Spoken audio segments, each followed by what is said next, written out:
자, 지난 시간에 우리는 화폐의 시간 가치에 대해서 공부를 했습니다.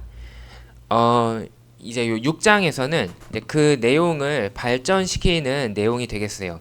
5장에서는 하나의 현금 흐름만 있을 때, 그러니까는 오늘 저축을 시작하고 2년 후에 그 돈을 받는다. 아니면 거꾸로 오늘 뭔가 돈을 받고 2년 후에 그 돈을 갚는다. 이렇게 한 번 들어가고 한 번 나오고, 혹은 한 번 나오고 한 번 들어가고, 이런 관계가 있을 때 그때에 내가 투자를 할 때 얻을 수 있는 효과는 무엇이냐에 대해서 공부를 했습니다. 이제 오늘 요 6장에서는 그 내용을 더 발전시켜서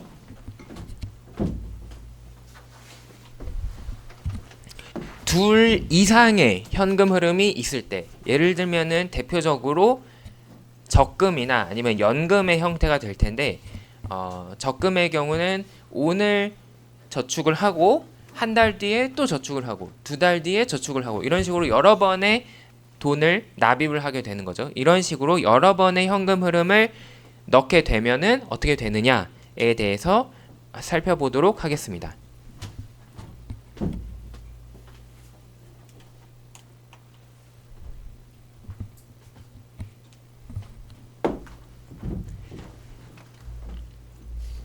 자, 그래서 제가 지금 말씀을 드렸던 정기 적금의 경우에 대해서 살펴볼 텐데, 이자율이 8%인 그런 은행이 있다.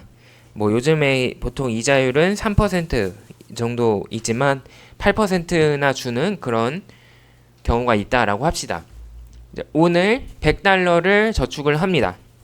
그리고 1년 뒤에 100달러를 추가로 저축을 합니다. 그러면은 오늘 낸 100달러와 1년 후에 낸 100달러를 합쳐서 2년 후에 이자까지 합쳐서 받게 되는 상품이 바로 이런 적금이 되겠습니다. 자, 이 상황에서 어떤 일이 일어나는지 이해하기 위해서 우리가 그림을 그려볼 필요가 있는데,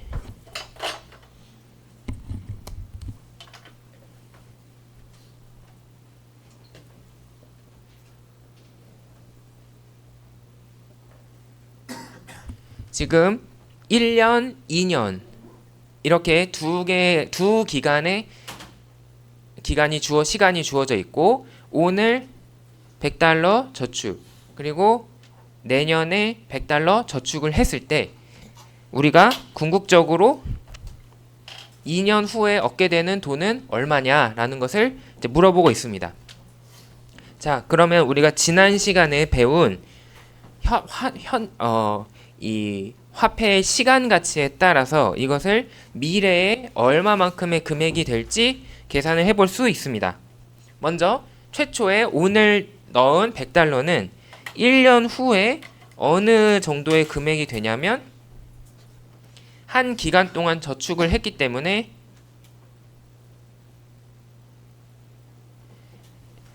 8% 이자가 붙어서 100 곱하기 1 플러스 0.8, 그래서 108이 됩니다. 근데 1년 후에 내가 또 100달러를 추가로 저축을 하죠. 그러므로 내가 1년 후에 총 저축을 하는 금액은 이 두 개를 합해서 208달러가 됩니다. 그리고 다시 이 208달러는 1년 동안 저축이 되기 때문에 208 곱하기 1.08 해서 계산된 결과가 바로 우리가 원하는 결과가 되고, 그것이 224.64다. 이렇게 계산이 되었습니다. 이제 이 그림을 지금 이렇게 교재에서 그려놨는데, 오늘 1년 후 이렇게 두 번의 현금 흐름이 있을 때 그것을 우리는 지금 어떻게 계산했느냐, 차근차근 하나씩 움직이면서 계산을 해봤어요.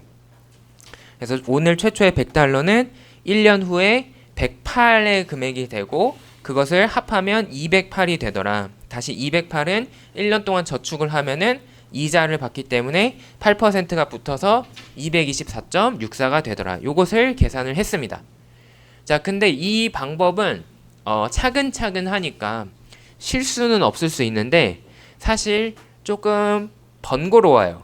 이렇게 하나씩 가면서 더하고 곱하고 더하고 곱하고 이거를 계속 반복을 해야 되기 때문에 이게 계산이 여러 번 생기게 되면 사실 오히려 실수가 생길 수 있거든요. 그러면 이 계산 과정을 우리가 하나의 식으로 정리하지 않고 한번 써봅시다. 정리하지 않고 쓰면은 어떻게 되었냐면 최초의 100에 대해서 100 곱하기 1 플러스 0.08을 한 다음에 거기에 100을 더했어요. 여기 두 번째 100을 더했고 그 두 개를 더한 것에 다시 곱하기 1 플러스 0.08을 한 것이 바로 요 224.64라는 값이 나온 것입니다. 자, 그러면은 이런 결과가 나왔을 때 우리는 수학에서는 분배의 법칙이 성립을 하죠. 그래서 보면은 요 첫 번째 항이 있고 두 번째 항이 있습니다. 거기에 1 플러스 0.08이 곱해진 형태더라. 그러면 첫 번째 항에는 100 곱하기 1 플러스 0.08이 있었는데 이 똑같은 1 플러스 0.08을 한 번 더 곱했기 때문에 제곱이 되고 두 번째의 100은 100 곱하기 1 플러스 0.08이 한 번 곱해진 형태가 되는 거죠. 자, 이렇게 쓰고 보니까 뭔가 우리가 직관적으로 이해할 수 있는 결과로 바뀌게 되었습니다. 자, 이 첫 번째 항과 두 번째 항의 차이가 뭐냐? 첫 번째 항은 최초의 $100를 저축한 것에 대해서 두 번 제곱으로 이동했으니까 두 번의 시간을 움직였다라는 뜻입니다. 그래서 처음에서 한 번, 두 번을 움직여 왔다라는 것을 나타내요. 그다음 두 번째 100에 대해서는 이 한 번만 이자율을 곱했기 때문에 이것은 두 번째 금액의 경우는 1년에서 2년까지 한 번 동안만 시간이 흘렀다라는 것을 나타내고 있습니다. 그렇게 하고 보니 이제 우리는 새로운 결과를 얻을 수 있어요. 자, 이렇게 우리가 처음에 직관적으로 계산을 할 때 각각의 시간에 대해서 차근차근 하나 이렇게 한 땀 한 땀 움직일 수도 있지만 그렇게 안 하고 각각의 현금 흐름에 대해서 따로 너는 첫 번째니까 0년에서 2년 차까지 2년 이동, 얘는 1년 차에 발생하니까 1년 차에서 2년 차까지 1년 동안 이동, 이렇게 따로 생각을 해도 동일한 결과를 얻을 수 있을 거다 라는 이야기죠. 그래서 이제 우리는 이런 새로운 이야기를 할 수가 있습니다. 둘 이상의 현금 흐름이 있을 때 이제 미래 가치를 계산하고 싶다면 첫 번째로는 저희가 첫 번째 이 식을 찾기 위해서 했던 것처럼 하나하나 0년에서 1년, 1년에서 2년, 2년에서 3년, 3년에서 4년 이렇게 갈 수도 있지만 또 다른 방법은 각각에 대해서 100은 0년 차에서 2년 차 한 번의 이동, 또 이 두 번째 100은 1년 차에서 2년 차로 한 번의 이동, 이렇게 해도 계산을 할 수 있다. 이렇게 해도 동일한 결과를 얻을 수 있을 것이다. 자, 이렇게 하는 방식이 사실 이 식이 많아질수록 여러 번의 현금 흐름이 발생할수록 더 효과적이기 때문에 이제 우리는 앞으로 이 방법을 무조건 쓸 겁니다. 그러니까 우리 수업에서는 수업 목적상 이렇게 하지 않고 이렇게 안 하고 요런 방법을 이용을 할 거예요. 아시겠죠? 자, 이번에는 거꾸로 와봅시다. 미래의 돈을 현재로 움직여 보자. 올해 65세여서 은퇴하는 사람이 있습니다. 이 사람이 은퇴하고 내년부터 5년 후까지 매년 $1,000를 받는다. 안타깝게도 70세까지밖에 살 수가 없다라는 얘기를 들었습니다. 자, 그런 경우에 이 사람이 그러면 지금으로 따지면 총 얼마를 받는 셈이냐? 이거를 우리는 현재 가치를 구한다라고 이야기합니다. 자, 그러면 이 경우에도 우리가 천천히 하나하나 생각을 할 수 있습니다.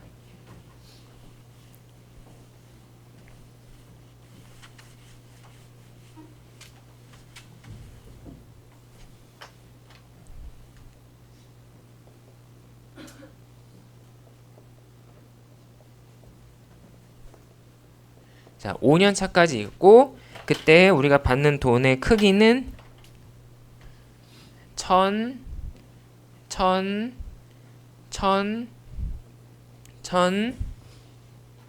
자, 요렇게 있더라. 자, 그러면은 이제 우리는 지금 이것을 몽땅 합한 돈은 겉으로 보기에는 1000을 봐서 내가 총 5천만 원, 5천 달러를 받는 것 같지만 실제 이 천을 나누어서 받는 것의 현재의 가치, 실제 지금 이거를 한 번에 받는다면 얼마만큼의 값어치가 있느냐라는 것을 풀고 싶은 거예요. 이게 오늘로 따지면 얼마냐라는 거죠. 자, 이거를 구하기 위해서 이제 우리는 똑같이 차근차근 올 수가 있습니다. 먼저 이 천을 1년 전으로 보내면 6% 할인율이니까 1000을 1 플러스 0.06으로 나눈 값으로 구할 수 있습니다. 그리고 이제 이것과 이거를 더한 다음에 나온 값을 또 앞으로 이동을 하죠. 앞으로 이동을 해오면 이게 얼마냐? 계산을 해보면 943.40이니까 이게 944.40이니까 이거는 1943.40이 되고, 그러면은 1943.40을 다시 1 플러스 0.06으로 나눈 것이 된다. 자, 이게 얼마냐면 183339니까 다시 이거를 두 개를 합하면 2833.39가 되고, 이거를 또 갖고 오면 2833.39를 1 플러스 0.06으로 나누게 되고, 이거는 얼마냐면 2673.01이더라. 2673.01이더라. 그러면 이거 두 개 합하면 3673.01. 그럼 이걸 다시 또 갖고 오면 3673.01 나누기 1 플러스 0.06. 이거를 계산하면은 3465.11이더라. 3465.11. 그럼 이거 두 개를 합하면 4465.11. 이제 마지막 4465.11을 1 플러스 0.06으로 나누면 궁극적으로 얘는 얼마의 값이냐면 4212.36이더라. 4212.36이다. 그래서 우리가 구하고 싶었던 값은 4212.36이더라 라는 것을 알 수 있었습니다. 자, 넘어가기 전에 이제 이걸 가지고 우리가 한가 깨달을 수 있는데, 오늘 지금 즉시 현금으로 5천을 받는 거랑 그 5천을 분할로 내는 거를 따지면, 분할로 받는 거를 따지면 뭐가 좋느냐? 반드시 오늘 즉시 받는 게 좋다라는 사실을 알 수 있습니다. 내가 이 총액 5,000달러다 라고 하더라도 이 5,000달러를 1년, 2년, 3년, 4년, 5년 차에 나누어서 받으면 실제로는 그것의 가치는 그냥 한 번에 4,212달러를 받는 것에 불과하다. 그러니까 800달러 정도가 화폐의 시간 가치로 인해서 날아간다라는 사실을 우리가 알 수가 있습니다.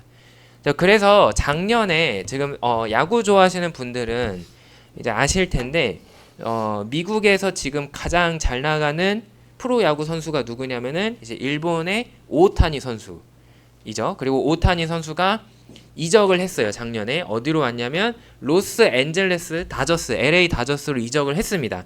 그 우승을 하겠다라고 하면서. 그리고 LA 다저스가 어떻게 했냐면 사상 최대 규모의 계약을 해줬어요. 근데 그것에 대해서 약간의 오타니 입장에서의 약간의 비판. LA 다저스는 사실 그렇게 큰 손해를 안 봤다. 왜냐하면 그 오타니가 받는 돈의 대부분은 즉시 받는 돈이 아니라 나누어서 받는 돈이거든요. 20년에 나눠서 받아요. 은퇴 후까지. 그러므로 사실상 LA 다저스는 지금 돈을 주는 게 아니기 때문에 돈을 엄청 적게 준 거죠. 현재 가치로 따지면 엄청 적은 돈을 주고 오타니라는 엄청난 슈퍼스타를 데리고 올 수 있었다. 이제 그리고 오타니도 사실은 그걸 알지만 그럼에도 불구하고 우승을 하고 싶었기 때문에 LA 다저스로 왔고, 다만 자기의 자존심을 이제 지켜주기를 바라는 측면에서 총액은 이제 크게 계약을 한 거다. 이렇게 이해를 할 수 있겠습니다. 이제 그렇게 이제 우리가 항상 돈을 나눠 받으면은 이제 그 나눠받는 입장에서는 굉장히 불리하다라는 점을 여러분들이 깨달아야 돼요. 자, 그러면 또 여러분들의 실생활과 연결해서 이런 생각을 할 수 있어요. 그러면은 할부가 무조건 좋은 거 아닌가? 돈을 무조건 내가 물건을나 서비스를 구매할 때 돈을 오늘 예를 들어서 여러분들이 큰 맘 먹고 100만 원짜리 태블릿을 산다라고 할 때 그거를 12개월 할부를 하면은 좋은 거 아닌가? 이렇게 생각을 할 수 있습니다. 근데 당연히 카드 회사도 신용카드 회사도 이러한 사실을 알고 있기 때문에 여러분들이 이렇게 나누어서 내겠다라고 하면은 수수료로 훨씬 더 많은 돈을 내게 하는 거죠. 그래서 할부에 대해서는 할부 수수료가 세게 매겨지는 이유가 이렇게 시간의 장점이 있기 때문에 그만큼에 대한 보상을 이 신용카드 회사에게 해줘야 되는 겁니다. 그래서 할부가 안 좋다라고 하는 거예요. 왜냐하면 사실은 훨씬 더 많은 돈을 내게 만드니까. 이제 이런 점을 이제 여러분들이 잘 이해를 하셔야 되겠습니다. 자, 이제 돌아와서 이렇게 계산을 했습니다. 근데 여러분들이 느끼셨겠지만 굉장히 계산이 피곤하죠. 더하고 곱하고 나누고 더하고 이렇게 계속 해야 돼요. 그래서 이제 우리는 이거를 어떻게 할 수 있느냐? 방금 했던 것과랑 똑같이 정리할 수 있습니다. 자, 궁극적으로 5년 후에 요 1000달러는 한 번, 두 번, 세 번, 네 번, 5번 나눈 셈이에요. 그래서 1000달러는 1.06으로 5번 나눈 셈이 된다. 4년 차에 받는 1000달러는 한 번, 두 번, 세 번, 네 번 나눈 셈이에요. 그래서 4년 차의 1000달러는 4번 나눈 셈이다. 3년 차의 1000달러는 한 번, 두 번, 세 번 나누는 셈이죠. 그래서 3년 차의 1000달러는 3번 나누는 셈이다. 같은 이유로 2년 차의 1000달러는 2번, 1년 차의 1000달러는 1번 나눈 셈이 됩니다. 그리고 그것을 궁극적으로는 다 더했다.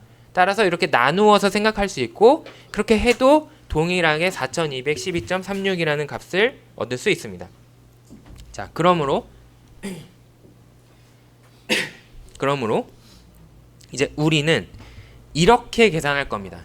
방금 계산했던 방식으로 지저분하게 할 것이 아니라 각각의 금액에 대해서 1년 후면은 한 번, 2년 후면은 제곱으로 나누고, 3년 후면 세제곱으로 나누고, 4년 후면 4제곱으로 나누고, 5년 후면은 5제곱으로 나누고 이렇게 각각의 시간의 기간이 몇 번이냐에 따라서 나누어줘서 현재 가치를 생각하기로 할 겁니다. 이제 우리 수업의 목적상 이 방법으로 안 하고 무조건 이 방법으로 할 겁니다. 이 방법이 아니면 저는 이렇게 하시면은 너는 못 배웠다라고 하고 이제 틀렸다라고 할 테니까 이제 주의하시기 바랍니다. 그래서 이 방법에 여러분들이 친숙해지시면은 훨씬 더 효과적으로 결과를 구할 수 있습니다.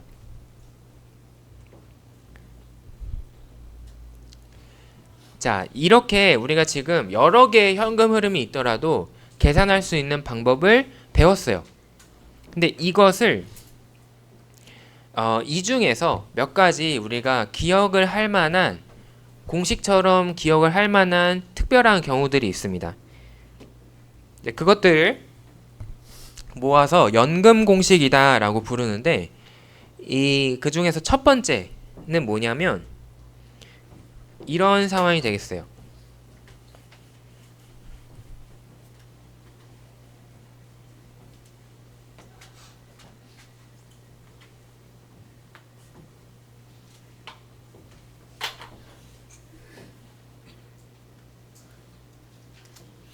방금 봤던 은퇴 후에 받는 은퇴연금과 같은 경우 1000을 받고 1000을 받고 1000을 받고 1000을 받고 1000을 받는다.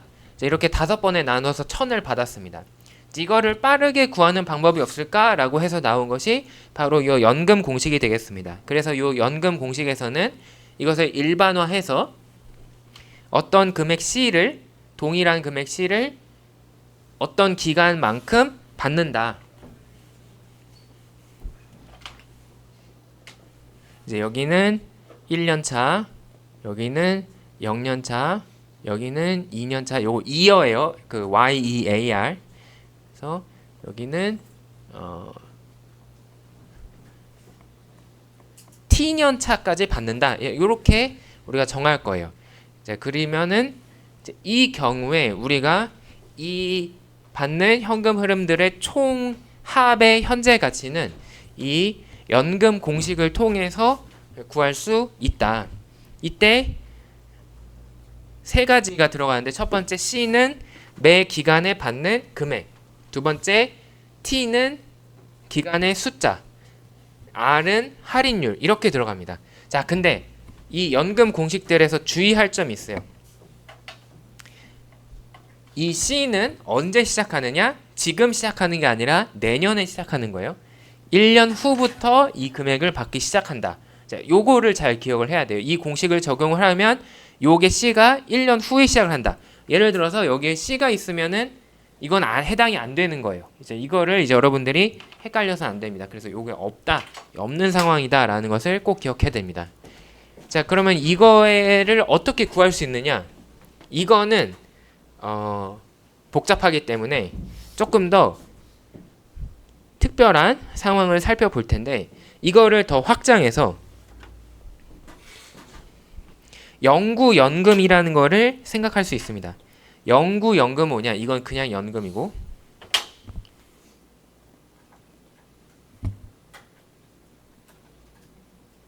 영구연금은 뭐냐? 똑같은데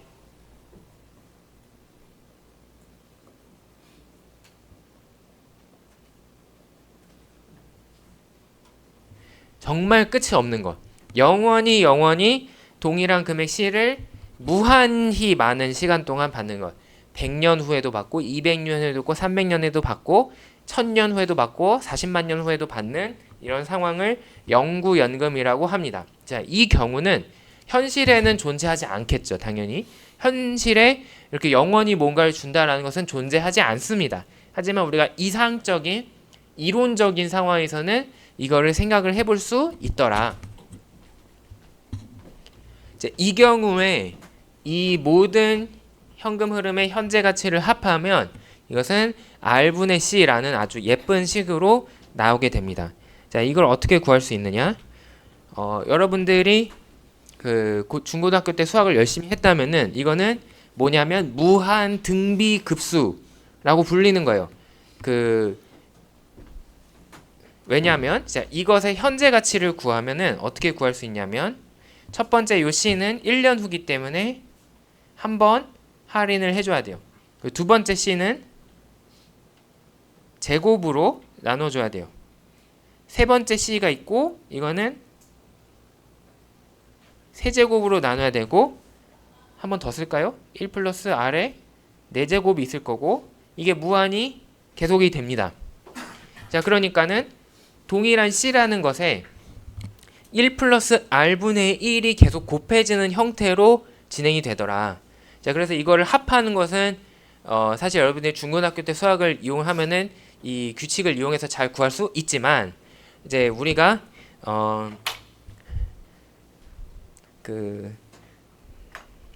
문과생의 감성으로 접근을 해보자면 이거를 이렇게 구할 수 있죠. 자, 이 주어진 요 전체를 P라고 하자. 그럼 여기서 1 플러스 R을 양변에 곱해주면 1 플러스 R 곱하기 P는 뭐가 되냐면 첫 번째는 약분이 되니까 C가 나오고 두 번째는 1 플러스 R이 하나가 남죠. 제곱으로 나누는 거였는데 하나를 곱했으니까 그래서 요게 되고 세 번째는 원래 세제곱이었는데 하나가 약분돼서 제곱이 남을 겁니다. 그래서 1 플러스 R에 제곱이 있고 C가 있고 그 다음에 네 번째 거는 원래 4제곱이었지만 하나가 약분돼서 세제곱이 되고 이렇게 갈 거예요. 자, 이렇게 보니까 요거랑 요거랑 똑같고 요거랑 요거랑 똑같고 요거랑 요거랑 똑같고 나와 있진 않지만 요거랑 요 뒤에 거랑 똑같을 거다. 그래서 우리가 알 수 있는 사실은 이 부분이 우리가 원래 구하려고 했던 P랑 똑같을 것이다 라고 이야기할 수가 있습니다. 따라서 이제 이거를 이쪽에 옮겨서 쓰면은 1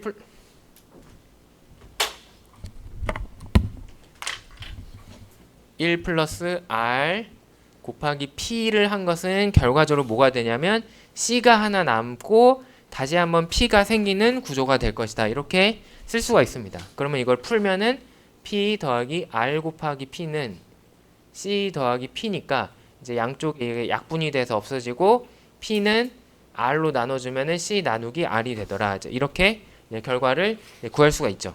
자, 그래서 이제 요 영구연금의 현재 가치는 무조건 R분의 C가 됩니다.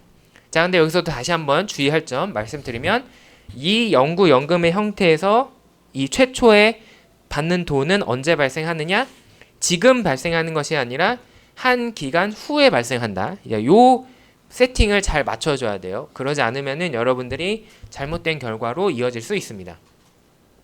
자, 여기까지 오면은 이제 우리가 앞에서 고민했던 요 연금 공식에 대해서도 적용을 할 수 있어요. 지울게요.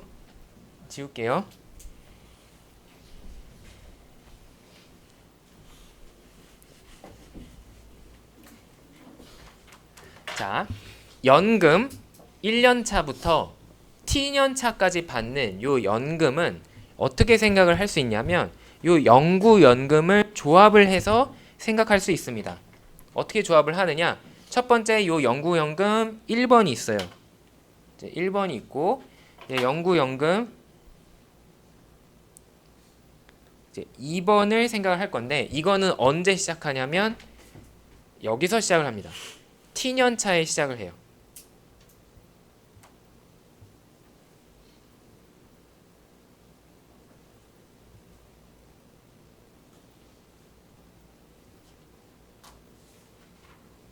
그러면은 T 플러스 1년, T 플러스 2년, T 플러스 3년 뭐 이렇게 또 무한히 있을 텐데 여기서 C를 받고 여기서 C를 받고 이게 무한히 이어지는 또 다른 영구연금을 생각을 할 겁니다.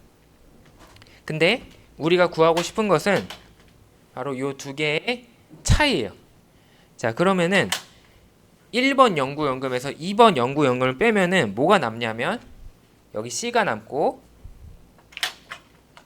여기 C가 남고 여기 C가 남고 쭉쭉쭉 해서 여기까지 C가 남는데 여기부터는 여기에서 요거를 뺐기 때문에 0 여기에서 요걸 뺐기 때문에 0 여기에서 요걸 뺐기 때문에 0 이렇게 이 뒷부분은 0으로 끝납니다. 그래서 우리가 생각을 할 필요가 없어져요.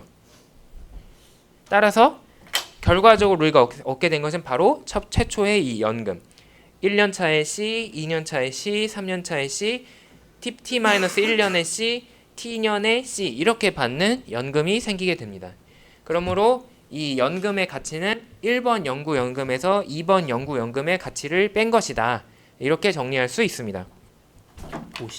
자, 그러면은 1번 영구연금의 가치는 얼마냐?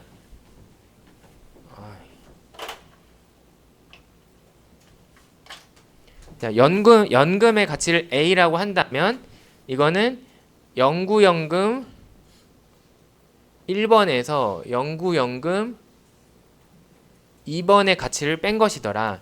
그럼 1번의 가치는 뭐냐면 바로 P였어요.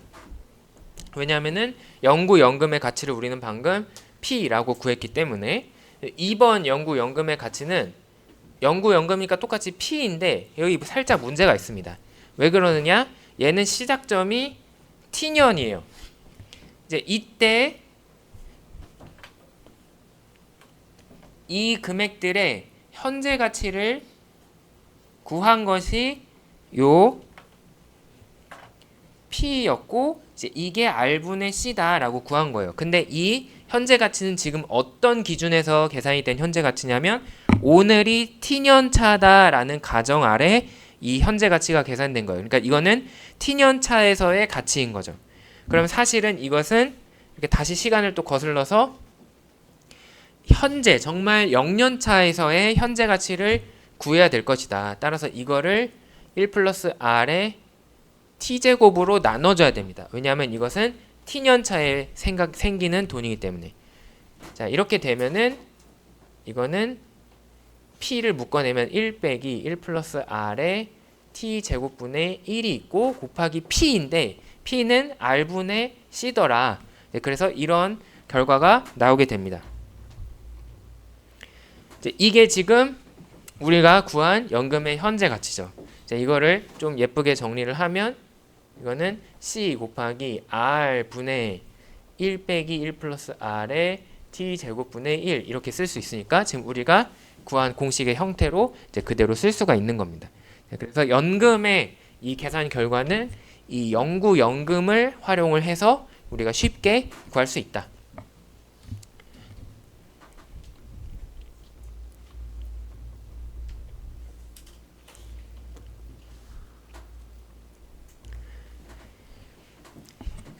지금 이 부분 어떠한 연금이 주어지든지 간에 우리는 매년 받는 돈 혹은 매 기간 받는 돈 C에다가 요 뒷부분만 곱해주면은 이것의 현재 가치를 구할 수 있습니다.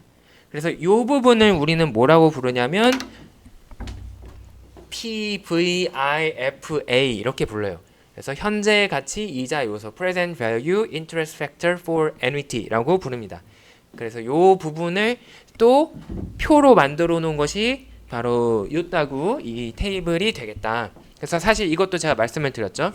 이 지난 5장에서도 말씀을 드렸는데 현재 가치, 미래 요소, 현재 가치 요소, 이제 미래 가치 요소 이런 것들은 사실은 과거에 계산을 하기 힘들었던 시절에 이제 그냥 바로 한눈에 이 숫자를 확인할 수 있도록 만들어 준 것이다. 그래서 사실은 요즘에는 그것을 굳이 여러분들 이 표를 몰라도 된다. 하지만 간혹 오래된 교과서나 아니면은 오래된 수업에서는 이제 이 표를 가지고 간단하게 이야기를 하고 넘어가는 경우가 있기 때문에 여러분들이 이런 용어가 나오면은 아 이게 뭐다 이걸 이해할 수 있어야 된다. 이제 그래서 제가 말씀을 드리는 겁니다. 예를 들면은 2년의 기간 동안 10% 이자로 받는 연금이 있다면 1.7355를 곱해주면 된다. 이제 이 부분이 1.7355다라는 뜻인 거예요. 그래서 여러분들이 이 표를 해석만 할 수 있으면은 이거를 굳이 막 열심히 공부할 필요는 없습니다. 다만 이 다른 수업에서 나올 수가 있기 때문에 제가 소개를 한번 드렸다. 자, 지금 살펴본 요 연금 부분을 이용을 해서 이제 우리가 실질적으로 현실에서 써먹을 수 있는 예시를 하나 말씀을 드릴게요. 이제 여러분들은 아직은 대출을 할 일이 별로 없겠지만 이제 회사에 들어가고 뭐 여러분들이 뭐 결혼 자금이 필요하다든가 아니면은 집 장만을 위해서 주택 담보 대출을 한다던가 아니면 뭐 그것도 아니라 그냥 내가 좀 자동차를 사야 돼서 자동차 할부 대출을 한다거나 뭐 이런 일들이 생길 겁니다. 그때에 여러분들이 돈을 갚는 방법이 여러 가지가 있을 수 있어요. 첫 번째 방법은 뭐냐? 매 기간 정해진 매달마다 이자만 내다가 마지막에 원금을 갚는 방식이 있을 수 있어요. 근데 이 경우의 문제점은 뭐냐면 평상시에 이자 부담은 적은데 갑자기 마지막에 가서 내가 큰 돈을 갚아야 된다. 원금을 큰 돈. 뭐 자동차를 뭐 6천만 원짜리 샀다면 6천만 원. 아니면은 집을 샀다면 갑자기 5억, 10억 이런 돈을 큰 돈을 갚아야 된다. 라는 문제가 있어요. 이거는 이 사람에게 굉장히 힘들겠죠. 삶을.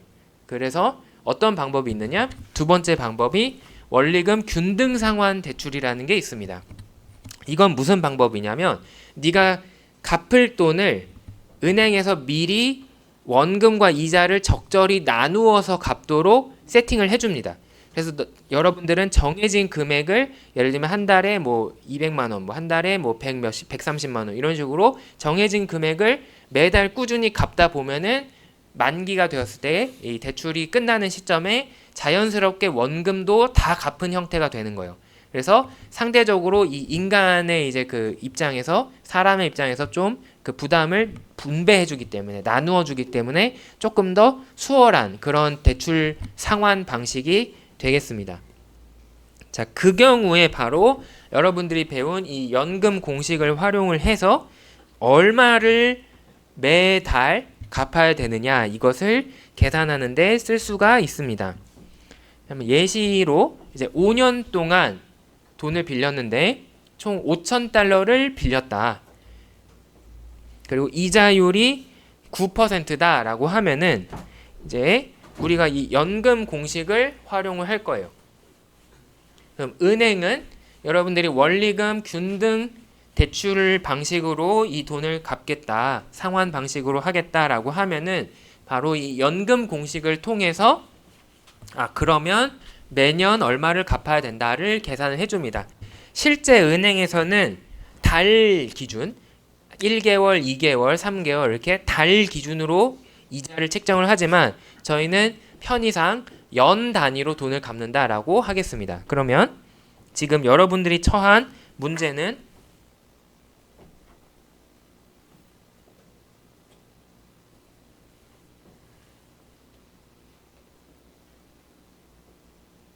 (3년) (4년) (5년이) 있고 어떤 돈 X, X, X, X, X를 갚으면 내가 5천만 원을 5천 달러를 이제 빌린 것으로 퉁칠 수 있다라는 문제를 푸는 거예요. 자, 이게 바로 연금 공식에 정확히 반대되는 상황이라는 것을 알 수 있습니다. 연금 공식은 내가 얼마를 어떤 금액을 이렇게 나누어서 받으면 그게 현재로 따졌을 때 얼마다라는 걸 계산한 거였는데 이번에는 여러분들이 입장이 반대가 된 거예요. 주는 사람이 된 거죠. 받는 사람이 아니라. 그래서 내가 얼마를 이렇게 나누어서 갚으면 실질적으로 5천만 원을 갚은 셈이냐라는 것을 물어보는 문제가 되는 겁니다. 자, 그래서 이 연금 공식을 이 오른쪽에 쓰고 왼쪽에 그 결과가 무엇이 돼야 되냐면 총액 원금인 5천 달러가 돼야 된다. 이렇게 쓸 수가 있습니다. 그리고 이자율이 9%다 했기 때문에 0.09 그리고 여기 0.09를 넣었고 5년 동안 빌렸기 때문에 t자리에 5 그래서 5제곱으로 이 값을 계산을 합니다. 자, 이 부분은 이제 우리가 표에서 찾든지 아니면 엑셀을 이용하든지 아니면 여러분들이 계산기를 이용해서 계산을 한다. 그러면 C를 구할 수 있겠죠. C는 1285.46 이렇게 나옵니다. 자, 그 말은 무슨 말이냐면 5천 달러를 빌린 것에 대해서 나는 1년 차에 1286.46 1285.46 1285.46 3년 차에도 1285.46 4년 차에도 1285.46 5년 차에도 1285.46을 나누어서 갚을 것이고 그것은 궁극적으로 내가 5천만 원을 다 갚는 셈이 될 거다라는 이야기입니다. 자, 이게 어떻게 작동을 하는지 우리가 차근차근 뜯어봅시다. 첫 번째 해에는 5천만 원 원금에 대해서 내가 9%로 돈을 빌렸기 때문에 이자를 은행에 9%인 450을 내야 돼요. 자, 근데 나는 이 450에 더해서 1285만큼을 냈거든요. 그러면 초과로 낸 돈이 얼마가 되냐면은 1285에서 450을 뺀 돈이 되니까 835.46이 됩니다. 이 835.46으로 내가 추가로 납부한 돈은 어디에 해당이 되는 것이냐? 나의 원금을 갚는 데 쓰이게 되는 거예요. 그래서 나의 이제 남은 원금은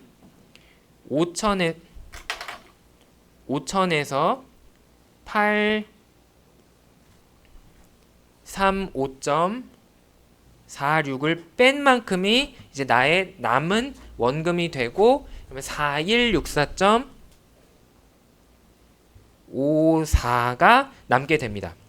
자, 그 다음에 1년차에서 2년차로 가면은 또다시 9% 이자를 내죠. 하지만 450의 이자가 나오지 않습니다. 왜? 나는 이미 원금의 일부를 갚았기 때문에.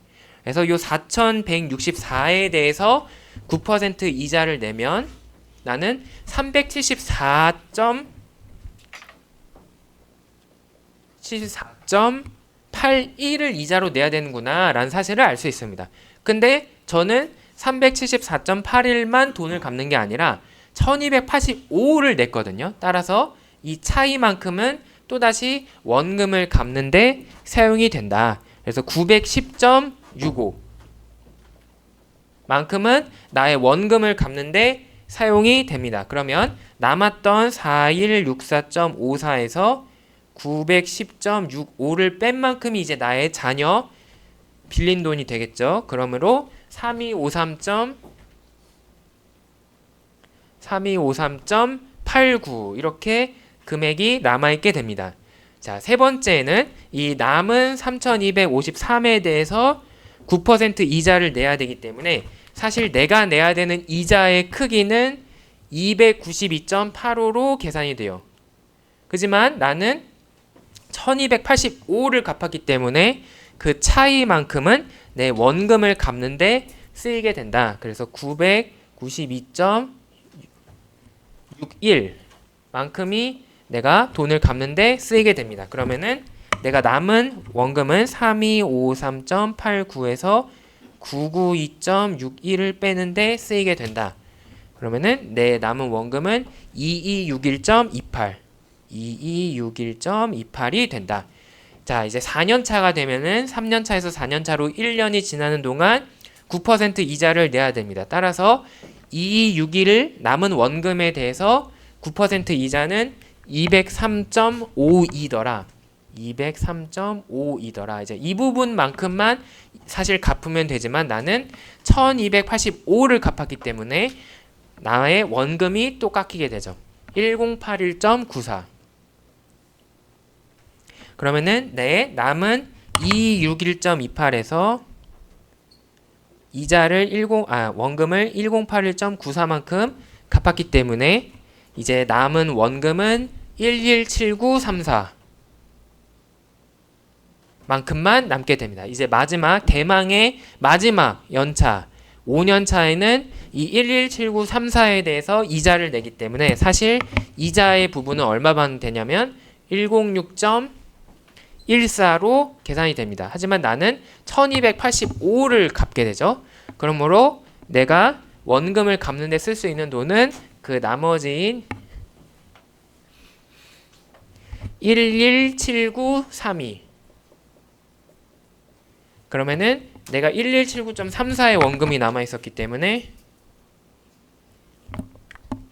117932를 갚으면 0.02 2센트의 원금만 남게 된다. 그래서 사실상 나는 돈을 모두 갚을 수 있다 라는 것을 계산할 수 있습니다. 여기서 오차가 생기는 이유는 우리가 이걸 소수점 둘째 자리에서 잘랐기 때문에 이제 그만큼의 오차가 누적이 돼서 생긴 거예요. 하지만 실질적으로 큰 차이는 아니기 때문에 우리가 사실상 돈을 모두 갚았다라는 것을 확인을 할 수 있습니다. 이렇게 해서 이 원리금 균등 상환 대출 방식을 우리가 사용을 할 수 있는데 이제 이때 보이는 특징이 있어요. 첫 번째, 매년 똑같은 원금과 이자를 합한 돈을 갚는데 그 중에서 이자가 차지하는 몫은 점점 작아진다라는 것을 알 수 있고 그 중에서 이 원금을 갚는 데 쓰이는 부분은 점점 커진다라는 것을 알 수가 있습니다. 이런 일이 왜 일어나느냐? 내가 돈을 계속 갚아나가게 하기 때문에 이자를 낼 금액 자체가 줄어들어요. 왜냐하면 원금이 줄어드니까 이자도 적게 계산이 되는 겁니다. 따라서 나는 그만큼 더 많은 돈을 원금을 갚아 나가는데 쓸 수 있게 되는 거죠. 이제 그렇게 됨으로써 점점 더 많은 돈으로 원금을 갚아 나가게 되는 그런 형태가 되겠다. 하지만 총액 자체는 일정하게 나누어 놨기 때문에 내가 이제 그 시민의 입장에서 삶을 살아가는 사람의 입장에서 매달 내가 받는 월급에서 얼마만큼은 은행에 갖다 주면 되겠다 이렇게 생각하면 되기 때문에 훨씬 더 앞으로의 장기 계획을 짜는데 조금 더 편리한 거죠. 이렇게 금융이 이제 실생활의 문제를 해결할 수 있는 그런 요소를 한번 확인할 수 있었습니다. 자, 지금 상황에서 이제 살펴봤던 요 연금과 영구연금의 경우에는 이제 매달 똑같은 금액을 받았어요. 근데 사실 이런 경우는 사실 오히려 현실에서는 흔치가 않거든요. 왜 그러냐면 아까 나왔던 예시에서 최초의 이 상황을 보자면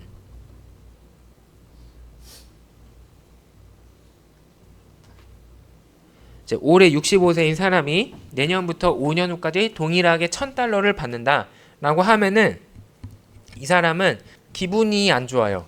왜 안 좋느냐? 내년에는 $1,000면 좋을 수 있는데 그 다음 해 2년 차에도 똑같이 1,000을 받으면 손해를 보는 것 같습니다. 왜 그러냐면 물가는 계속 올라가거든요. 그래서 사실 똑같은 돈을 받는다는 건 나에게 손해예요. 이제 그래서 현실에는 어떤 형태의 계약이 존재하냐면 그 금액을 조금씩 늘려줍니다. 일정한 비율로 내가 받는 돈을 늘려주는 그런 형태의 연금들이 많이 존재를 하게 되고, 여러분들이 잘 알고 있는 국민연금, 우리나라 모든 직장인이 가입을 해야 되는 국민연금 또한 매년 일정한 비율로 사람들이 받는 돈을 늘려줍니다. 이제 그래서 성장하는 연금, 금액 자체가 늘어나는 경우에 대해서 이제 우리가 생각해 볼 필요가 있습니다. 자, 이거를 그림으로 그리면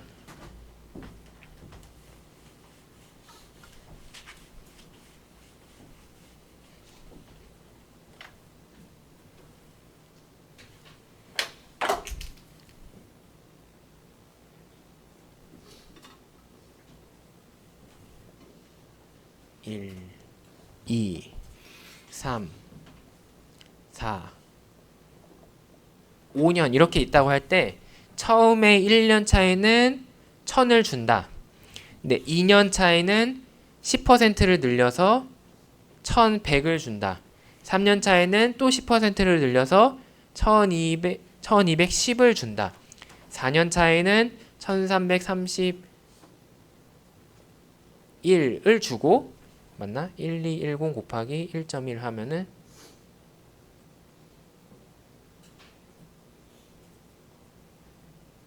1331. 그리고 여기에 또 다시 1331 곱하기 1.1 해서 1331, 1331, 14641, 1464.1. 이렇게 주는 그런 형태가 바로 이 성장하는 연금의 형태가 되겠습니다.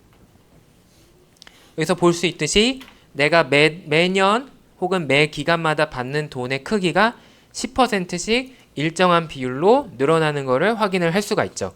자, 이런 경우는 그러면 우리가 총액을 얼마를 받는 셈이냐, 이제 이거를 알고 싶은 거예요.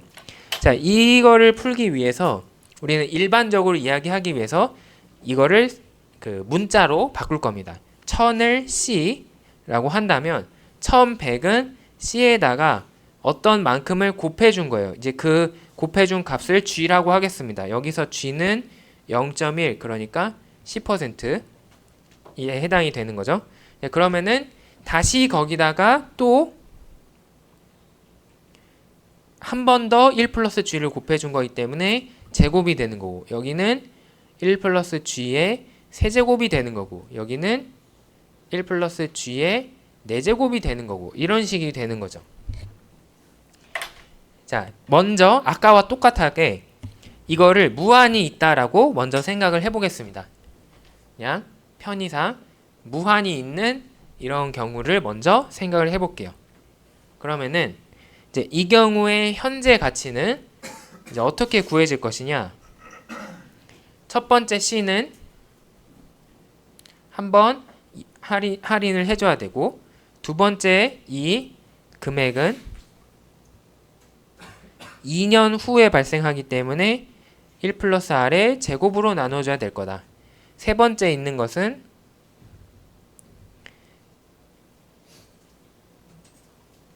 1 플러스 R의 세제곱으로 나눠줘야 된다. 네 번째 있는 것은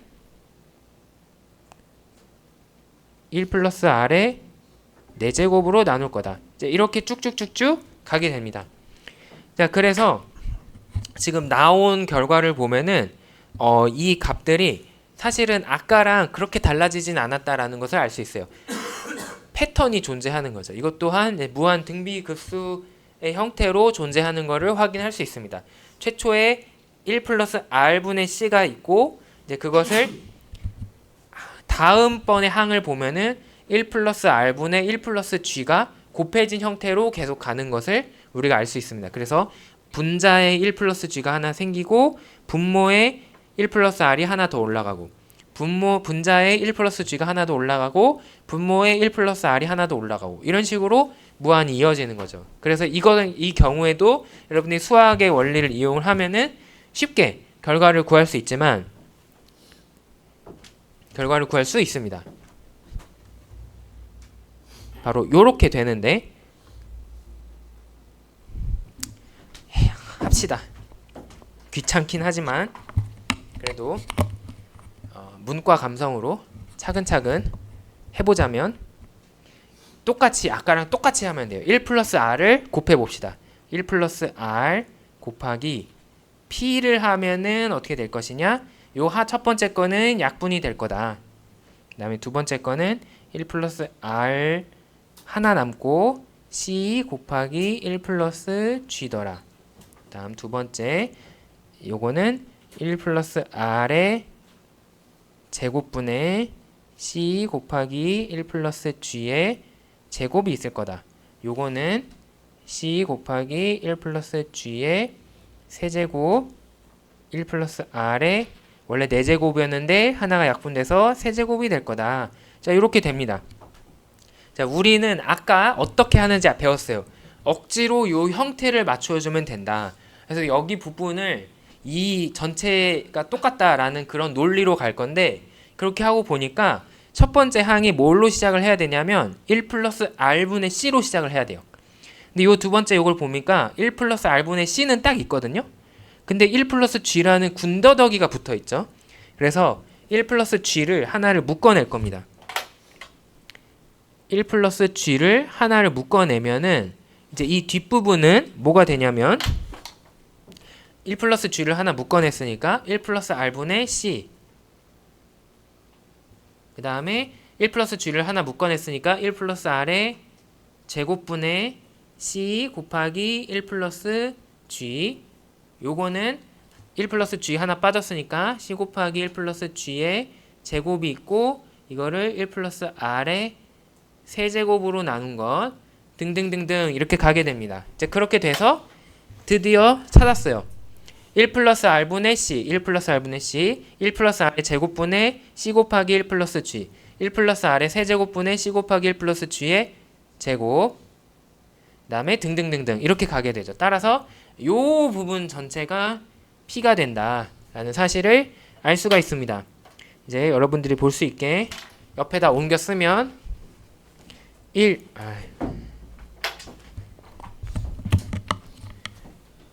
플러스 r 곱하기 p는 c 더하기 1 플러스 g에다가 곱하기 p를 한 거다. 그러면은 풀면 p 더하기 r 곱하기 p는 c 더하기 p 더하기 g 곱하기 p더라. p 약분되고 여기 p가 있으니까 일로 건너오면은 r 빼기 g 곱하기 p는 c더라. 따라서 p는 r 빼기 g분의 c가 된다라는 사실을 알 수가 있는 거죠. 이게 바로 우리가 구하려고 했던 성장 영구 연금의 공식이 되겠습니다. 이제 저도 목이 아프기 때문에 그러면은 요 성장 연금은 어떻게 되느냐 이제 그거는 생략을 할게요. 아까랑 똑같습니다. 두 개의 성장 영구 연금을 하나는 더하고 하나는 빼면은 이제 이 형태를 만들 수 있고 그거를 잘 정리하면은 이제 이런 조금 복잡해 보이는 결과가 나온다. 자, 제가 지금까지 4개의 공식을 알려드렸는데 수업의 목적상 말씀을 드리겠습니다. 여러분들이 꼭 알아야 될 것 바로 요 성장 연구 연금 이 공식은 여러분들이 외워야 돼요. 이거는 외워야 됩니다. 이거를 외우지 않으면은 써먹을 수가 없어요. 반드시 외우세요. 이거는 어떻게 나오는지 꼭 외워서 기억을 하세요. 왜 이걸 기억을 하라고 하느냐? 첫 번째, 그냥 연구연금은 R분의 C인데 if G equal 0이면 P는 R분의 C가 됩니다. G에다가 0을 넣으면 되니까. 그러면 R분의 C가 나오는데 이 경우가 바로 그 영구 연금에 해당이 되는 거예요. 만약 G가 0이라면 즉 성장을 하지 않는다면 나오는 결과 또한 이거를 외우면은 써먹을 수 있다. 그래서 이것만 외우면 돼요. 그러면 이것만 외우면은 이것도 알 수 있고 이것만 알면은 그냥 연금들도 바로 유도가 되거든요. 그래서 이거는 반드시 외워야 된다. 여러분들이. 그리고 실제로도 이게 되게 많이 나옵니다. 앞으로 여러분들이 투자론 수업이나 기업재무 수업을 들으면은 이게 굉장히 자주 나오기 때문에 이제 이거는 꼭 기억을 하셔야 된다. 그러면은 여러분들이 요 연금 관련해서는 다 써먹을 수 있을 겁니다.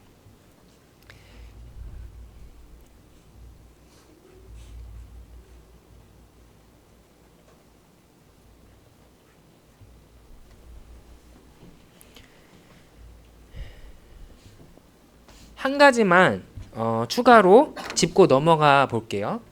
자, 여기에 이런 공식이 나왔는데 문제를 풀다가 이런 상황을 생각해 봅시다. 어떤 연금이 최초 1년 후에 $100로 시작을 한다. 근데 이자율은 10%다. 그 다음에 성장률은 5%다. 이렇게 주어졌어요. 그러면 여러분들이 저 공식을 이용해서 자, 이 1번 케이스에 대해서는 R 빼기 G 0.10 빼기 0.05 분의 100 이렇게 하면은 100 나누기 0.05는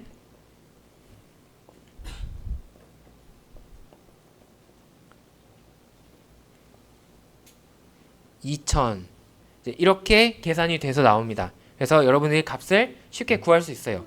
근데 두 번째 똑같이 $100 근데 이자율이 10% 근데 성장률이 15% 이제 이런 경우를 한번 봅시다. 자, 이러면 어떤 결과가 나오느냐 0.10 이자율 빼기 성장률 0.15 분의 100을 하면은 100 나누기 마이너스 0.05 해서 마이너스 2000이라고 나와버립니다. 이거는 말이 안 되는 상황이에요. 왜 그러냐면 내가 $100를 1년 후에 받고 2년 후에는 $115를 받고 3년 후에는 $225를 받고 이 돈이 점점 커지는데 그것의 현재 가치가 음수라는 해괴한 결론을 얻고 있습니다. 그래서 이것은 써먹을 수가 없다. 그래서 우리가 알 수 있는 사실은 뭐냐면 이 공식을 써먹으려면 여기에 숨겨진 가정이 있어요. 이자율이 성장률보다 크다라는 가정이 있는 겁니다. 이제 이게 성립하지 않으면 이 공식을 써먹을 수 없다. 그러면 이게 왜 이런 가정이 생겼느냐? 그것은 바로 수학에서 또 이야기하는 수렴과 발산에 대한 이야기가 나옵니다. 자, 지금 이 두 번째 상황과 첫 번째 상황을 비교해서 그림으로 이야기를 해보자면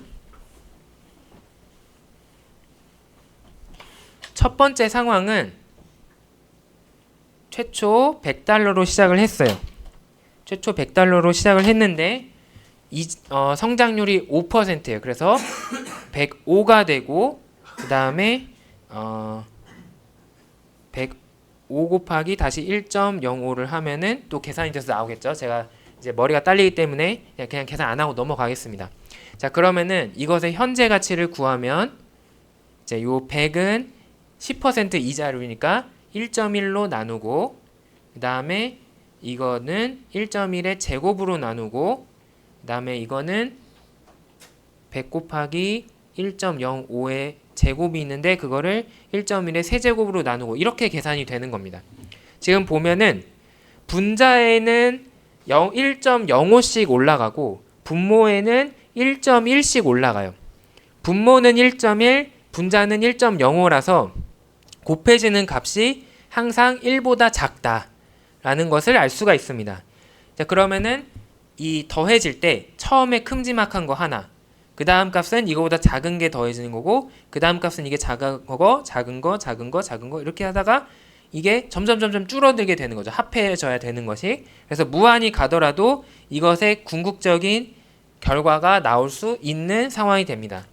근데 반면에 이 두 번째 상황은 어떻게 되냐면, 첫 번째는 100을 1.1로 나눈 거, 그 다음에 두 번째는 100 곱하기 1.15를 한 다음에 이걸 1.1의 제곱으로 나눈 거, 100 곱하기 1.15의 제곱을 1.1의 세제곱으로 나누고 이런 식으로 가기 때문에 분자에는 1.15, 분모에는 1.1이 곱해져요.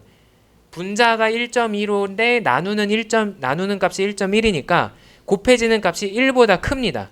따라서 이거는 처음에 이만큼이 있었는데 그 다음은 이만큼이 더해지고, 그 다음은 이만큼이 더해지고, 그 다음은 이만큼이 더해지고, 그 다음은 이만큼이 더해지고, 점점 더 큰 값이 더해지는 거죠.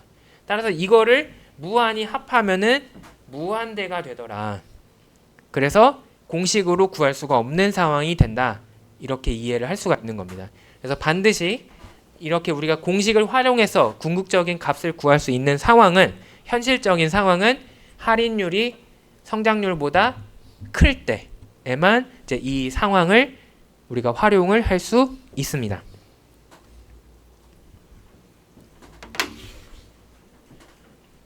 자, 마지막은 표시 이자율에 대한 이야기인데, 지금까지는 우리가 편의상 모든 계산을 연 단위로 했어요.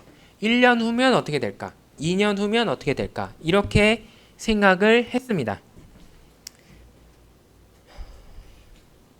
근데 사실 아까 은행 예시를 들었듯이 현실에서는 한 달 후면 어떻게 될까? 2달 후에 이자를 얼마나 내느냐? 3달 후에 이자를 어떻게 내느냐? 이렇게 달 단위로 계산을 하기도 하죠. 그래서 여러분들에게 착시 현상을 주는 그런 일이 발생을 합니다. 그때 그냥 순수하게 쓰여져 있는 이자율을 우리는 그냥 표시되어 있는 이자율이다 라고 해서 표시 이자율이라고 부릅니다. 특히 우리나라를 비롯한 많은 나라에서 규칙으로 삼고 있는 것이 뭐냐면, 그 표시 이자율을 가급적이면 연 단위로 표시를 해라. 그래야 사람들이 직관적으로 이해를 할 수 있기 때문에 월 단위나 주 단위나 일 단위로 표시하지 말고 웬만하면은 연 단위, 1년 기다리면 대략 어떻게 되느냐로 표시를 해라. 그래서 연 단위로 나타내게 되는데, 그거를 우리는 연 퍼센트율, annual percentage rate라고 부릅니다. 근데 이거를 계산하는 방식은 그냥 직관적으로 계산하는 거예요. 그래서 사실 정확하지 않아요. 어떻게 계산을 하냐면 이렇게 계산을 합니다.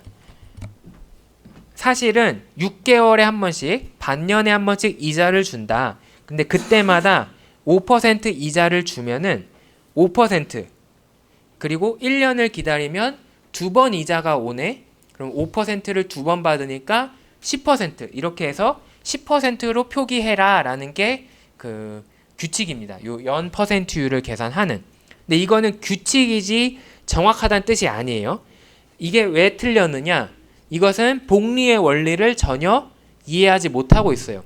사실은 6개월 후에 내가 이자를 받으면 그 이자가 다시 원금이 돼서 그것에 대해서 이자에 이자가 붙어야 돼요. 근데 이거는 그냥 5%를 2번 이내 해서 더블로 했기 때문에 복리 효과를 전혀 반영을 못하고 있습니다. 그래서 이 연 퍼센트율은 직관적이긴 하지만 쉽지만 틀린 값이다. 그래서 우리는 실효 연 이자율이 얼마냐라는 것을 여러분들이 계산할 수 있어야 됩니다. 실효 연 이자율이라는 것은 복리를 반영했을 때 이게 연간 이자율이 몇 %냐라는 뜻이에요. 자, 이거를 방금 6개월에 한 번씩 5% 이자를 주는 것은 어떤 일이 일어나느냐? 1달러를 적금하면 1달러가 2번 5% 이자를 받죠. 왜냐하면 6개월에 한 번, 다시 1년 후에 한 번. 그러면은 1 플러스 0.05를 제곱을 해야 된다. 근데 이 숫자 제곱이라는 게 어떻게 나왔냐면 2번 이자를 받기 때문에 2가 나온 겁니다. 그럼 왜 2번 이자를 받느냐? 6개월에 한 번씩 이자를 받는데 나는 1년 12개월을 기다렸다 해서 6분의 12 해서 2가 나온 거거든요. 그래서 이 계산 결과는 1 곱하기 1 플러스 0.05에 6분 제곱 해서 1.1025이고 따라서 이때 내가 연간 받을 수 있는 이자율은 10.25%다. 아까 그냥 단순하게 10%다 라고 나타냈을 때보다 0.25%가 높은 것을 알 수가 있죠. 그래서 이거를 일반적으로 쓰면은 이렇게 쓸 수 있습니다. 환산하는 공식인데요. 어떤 연간 퍼센트율이 있으면 그것은 그냥 단순하게 1년 동안 몇 배 해서 나온 이자율이기 때문에 일단 그거를 기간으로 나눠줍니다. 예를 들어서 6개월이었으면은 6개월은 1년에 2번이니까 숫자 2로 나눠준다. 그래서 실제로 한 기간에 적용되는 이자율을 구한 다음에 그거를 제곱을 해서 복리를 구한다. 그렇게 해서 구한 것이 실효연 이자율이 됩니다. 방금 예시에서도 5% 곱하기 2 해서 10%라고 나와 있던 이자율은 사실은 5%를 제곱을 한 것이기 때문에 1년으로 따지면 10.25%가 돼야 될 것이다. 이렇게 결론을 낼 수 있다는 거죠. 그러면은 지금은 제가 반년에 한 번 이자를 준다라고 했어요. 그러면은 10.25%로 기간이 짧아지면은 동일한 이자처럼 보이지만 사실은 복리의 효과로 인해서 내가 받는 돈이 커집니다. 그리고 이제 쿼터는 분기라고 이야기를 하는데 1년 12개월을 3개월씩 나눠서 1에서 3월, 4월에서 6월, 7월에서 9월, 10월에서 12월 이렇게 나눈 거거든요. 그 경우에는 1년에 4번이나 복리를 계산하기 때문에 사실상 0.38%를 더 받는 셈이다. 이제 이렇게 쪼개다 보면은 12개월, 52주, 365일 해서 점점 시간을 쪼개면 쪼갤수록 이 이자의 효과가 더 커지는 것을 알 수가 있습니다. 그래서 여러분들이 그 금융상품을 가입을 할 때 적금이나 예금을 가입을 할 때 어떤 기준으로 복리를 주는지 그거를 잘 따져봐야 돼요. 연 기준으로 복리를 주는 거냐, 월 기준으로 복리를 계산하는 거냐, 뭐 아니면 심지어 뭐 주 단위로 하나, 일 단위로 계산하나, 이걸 잘 따져봐야 이제 현명한 금융 소비자가 될 수 있을 것이고, 기간을 쪼개서 복리를 많이 주면 많이 줄수록 많이 하면 할수록 훨씬 더 효과가 좋아진다. 이제 이거를 여러분들이 기억을 하면은 되겠습니다. 이 마지막은 그냥 이것도 우리 수업에서는 상관없어요. 이건 잊어버려도 돼요. 근데 혹시 투자론 수업을 듣다 보면은 나올 수가 있어요. 이거는 지금 그러면 기간을 최대한 쪼개고 쪼개넣어. 지금은 분 단위까지 있는데 초 단위로 복리 계산하면 어떨까? 초도 넘어서 100분의 1초, 1000분의 1초, 만분의 1초에 한 번씩 복리 계산하면 어떻게 될까? 이렇게 쪼개고 쪼갠 것을 우리는 연속 복리라고 이야기를 합니다. 이제 이때에는 극한의 개념이 들어가요. 왜 그러냐면 시간을 쪼개기 때문에, 이제 무한히 쪼개기 때문에 극한의 개념이 들어가고, 이제 그때에는 이 2.718이라는 값에 요 이자율을 곱하는 형태로 나타나게 된다. 그래서 특히 이제 파생 상품에 관련된 투자론을 공부하실 때 이제 이런 숫자가 나올 수 있습니다. 이제 이거는 연속 복리라는 개념이구나 이렇게 생각하고 넘어가시면 되겠습니다. 우리 수업에서는 몰라도 돼요.